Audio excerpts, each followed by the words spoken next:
last time you were on, I asked you who was winning this war. You said the US could be facing strategic defeat because of the new significance of the Strait of Hormuz. What is your view as you sit here today? It's gotten worse. So what you are seeing, and thank you, by the way, for bringing me back. What you are seeing is we are not on a path of peace. We're also not on a path of victory. We're on a path of escalation. And what you are going to see unfold now, not likely over just the next few days, but now probably over the coming weeks and months, is a much longer war.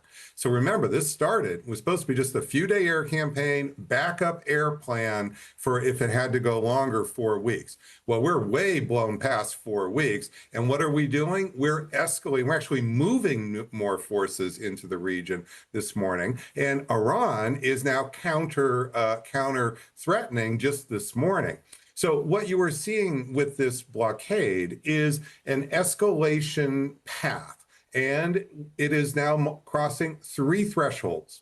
Number one, it's widening the war within the region. So of course it's targeting Iran, but Iran is saying, if this goes forward, we're going to knock out or try to knock out the Red Sea choke point. Well, they've got some credibility there with the Houthis. Number two, the blockade, the US blockade, is now going to be crossing thresholds with China.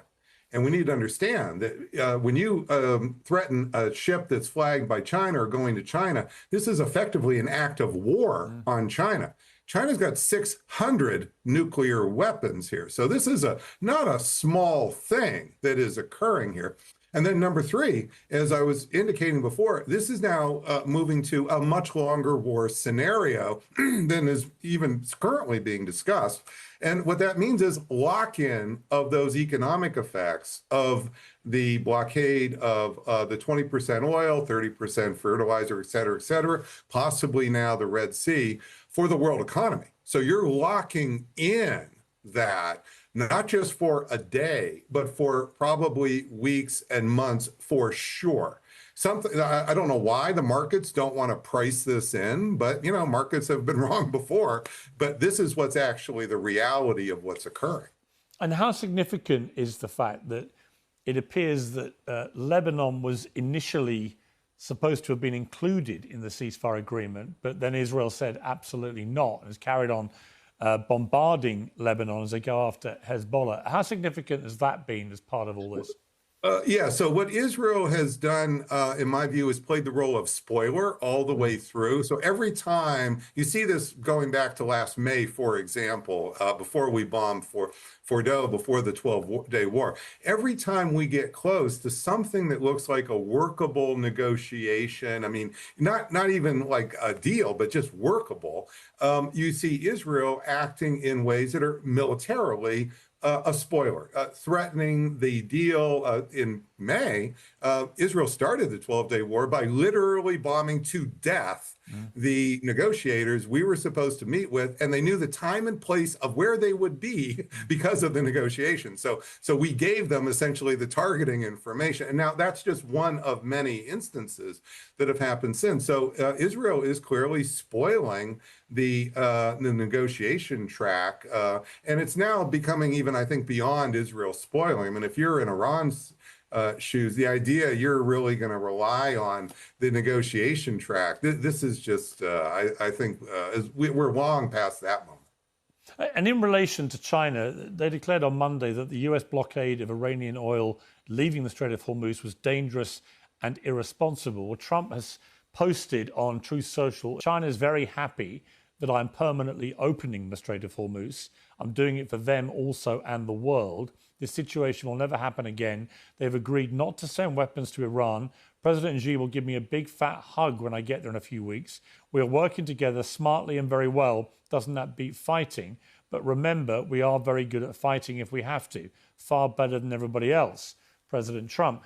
He is due to go and see President Xi. That's been delayed, obviously, by this war. There are people out there that think that this is a much bigger picture play by Trump and the Americans, which is not about their own oil, because obviously America's pretty well self-sufficient when it comes to energy, but about controlling the global supply, because because obviously China relies so much on oil from places like Iran that actually that's always been the big picture here, as we saw with Venezuela, as why Trump wants Greenland, why he wants to, have some control of the Strait of Hormuz, whatever it may be. That there's a sort of bigger thing going on here, which is about the control of global energy. Do you buy into that?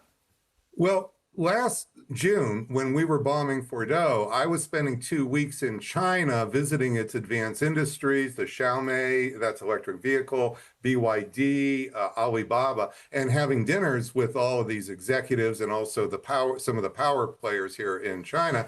And what they were quite clear was they may lose a few percentage points of GDP if the United States gets sucked into a quagmire in the Middle East, but they gain enormous power here relative to the United States. So they were absolutely not wanting to get in their arrival's way of sticking their nose into this deeper and deeper. And the idea that we've got this leverage over them, well, 80% of their needs don't come from oil, energy needs don't come from oil at all. And in fact, they're moving even more aggressively into solar power, not because they're liberals, but because this is their growth plan for the future. So I saw all that up close and personal for 2 solid weeks, 18 hours a day at the shop floor, all the plans. And so this is just not real. I mean, we're strengthening, we're hastening the day when China will flip and become number one. We're not reducing that. We're not making that slower, Piers.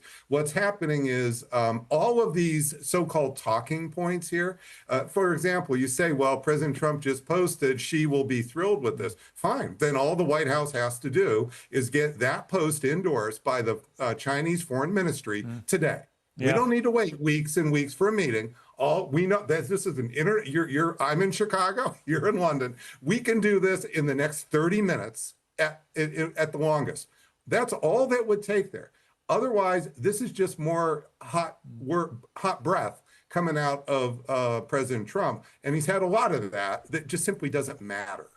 In the final analysis, the host argues that claims of a quick victory are undermined by continued troop deployments. The discussion ends by raising questions about whether domestic political donations and lobbying influence U.S. foreign policy decisions more than strategic national interests. Like and subscribe for more.